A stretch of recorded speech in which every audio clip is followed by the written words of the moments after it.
Fala, meus amigos do investimento. Hoje eu quero trazer para vocês uma empresa aqui fantástica, fantástica, fantástica. Na minha opinião, é a melhor empresa do setor de energia elétrica da Bolsa Brasileira.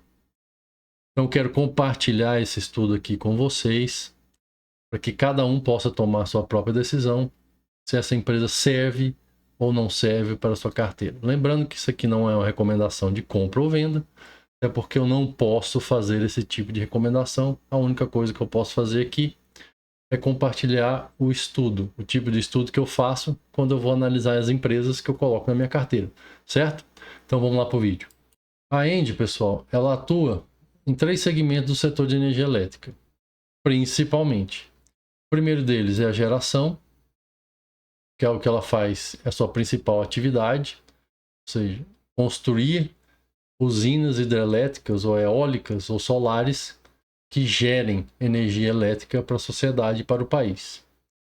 O segundo setor é o setor de transmissão, que ela também está inserida, ou seja, você construir linhas de transmissão para carregar essa energia que é produzida nas usinas até as concessionárias de energia elétrica. Entretanto, ela atua em outros segmentos também, no caso aqui, transporte de gás e soluções energéticas. Ela possui uma capacidade instalada de cerca de aproximadamente 10 gigawatts e com mais de 70 usinas, o que representa cerca de 6% da capacidade nacional. Então, feito o resumo da empresa, pessoal, a gente entender um pouco do negócio da empresa, mesmo que de forma superficial, já dá para você ter uma ideia do que a empresa faz, em quais segmentos ela está inserida e dentro do setor elétrico, quais são os tipos. Então, feito esse resumo do negócio da empresa, sobre o negócio da empresa, então, feita essa introdução sobre a empresa, sobre a ENGIE, você já entende qual setor ela está inserido, qual segmento desse setor ela atua.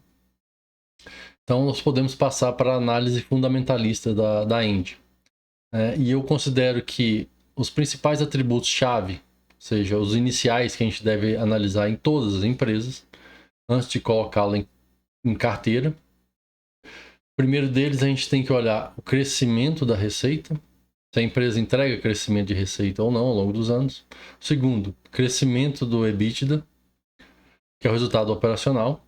Terceiro, se tem uma dívida controlada, representado pelo indicador dívida líquida sobre EBITDA. E o quarto é o fluxo de caixa robusto, representado pelo FCO. Se a empresa ela não entrega todos esses atributos, você está investindo ou está pensando em investir em uma empresa que ela vai te dar um retorno muito pífio ao longo dos anos ou parecido com o da renda fixa. Só que, ao investir em uma empresa que te dá um retorno muito parecido com o da renda fixa, você está correndo ou correu um risco muito maior. Então, é melhor você investir na renda fixa. Então, olhando o gráfico aqui Boomerang, a gente vê que é uma empresa que tem uma qualidade altíssima, uma das empresas de maior qualidade da Bolsa de Valores do Brasil. Ela tem um valuation, comparado aos seus pares, um pouco mais alto, um crescimento moderado, um dividendo alto e uma saúde, né, representado pelo endividamento, moderado também. Então vamos passar para a análise dos atributos-chave da empresa. Eu estou utilizando o site Oceans 14. Então o primeiro atributo que a gente vai olhar é se a receita líquida é crescente. A gente vê aqui que a empresa ela entregou, nos últimos 20 anos, uma receita crescente, saindo do ano de 2000, pouco mais de R$1 bilhão, para hoje a empresa faturando um pouco mais de 10,7 bilhões de reais. Então, ok, o primeiro atributo. O segundo atributo que a gente quer ver é se o resultado operacional ele está crescente, se ele foi crescente ao longo dos anos. A gente vê aqui claramente que em 2000 a empresa entregava um resultado operacional de 402 milhões de reais para atuais 6,36 bilhões de reais. Então, resultado operacional crescente, ok. Próximo atributo que a gente quer ver é o fluxo de caixa operacional crescente. E aqui a gente vê que a empresa tem um fluxo de caixa operacional crescente, ou seja, passou de 2006 de 570 milhões, em 2023 fechado, pouco mais de 4,5 bilhões de reais. E por fim, o último atributo que a gente quer analisar é o de dívida líquida sobre EBITDA, para poder demonstrar que a empresa tem ou não uma dívida controlada. E a gente abrindo aqui o gráfico, a gente vê que em média ela teve esse indicador em 1,87, atualmente está 2,04, então um pouco acima da sua média.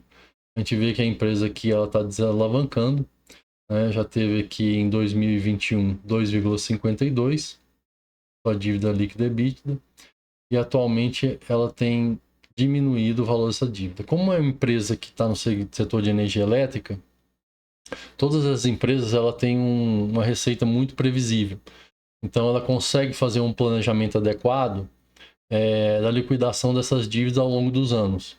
Então, normalmente essas empresas elas podem rodar mais alavancadas, né, com indicadores entre 2, 3 até 3,5 dívida líquida sobre EBITDA. É comum de você ver nesse setor. Então, aqui no caso da Engie, é uma dívida muito tranquila, né, de 2,04.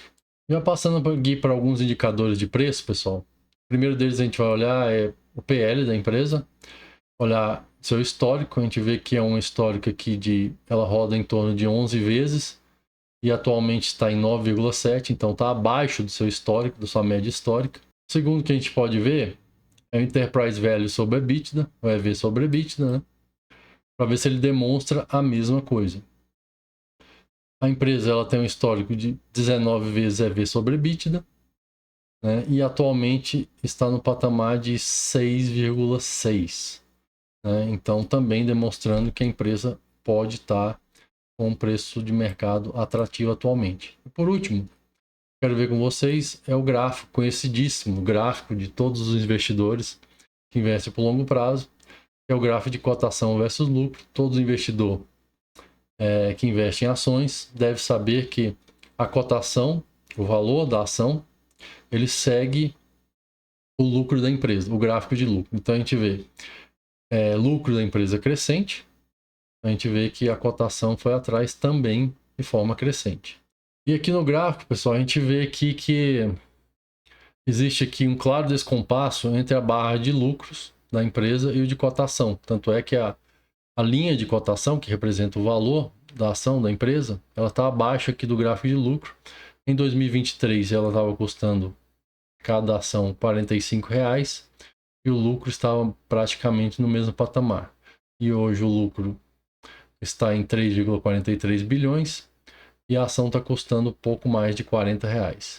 Certo, pessoal? A gente fez o estudo da empresa, a gente olhou o resumo, alguns indicadores fundamentalistas, alguns indicadores de preço, mas é importante a gente olhar também o histórico de retorno dessa empresa ao longo dos anos. Ela já está na bolsa há mais de 26 anos, né? Então tem um longo histórico aí para se provar, né, como um bom investimento para os seus acionistas.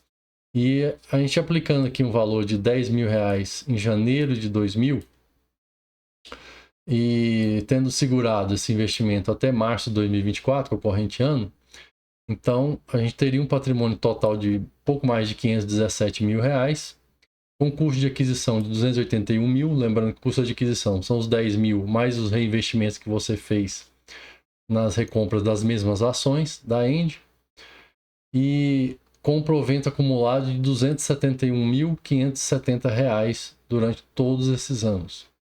Teria acumulado a quantidade de ações de 12.612 cotas. No gráfico aqui, pessoal, fica muito claro o poder dos juros compostos durante os anos, né?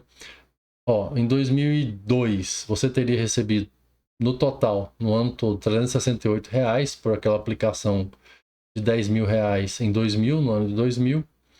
E 20 anos depois, você teria recebido o valor total de proventos, de dividendos e juros sobre capital próprio de R$ 40.518 em um único ano.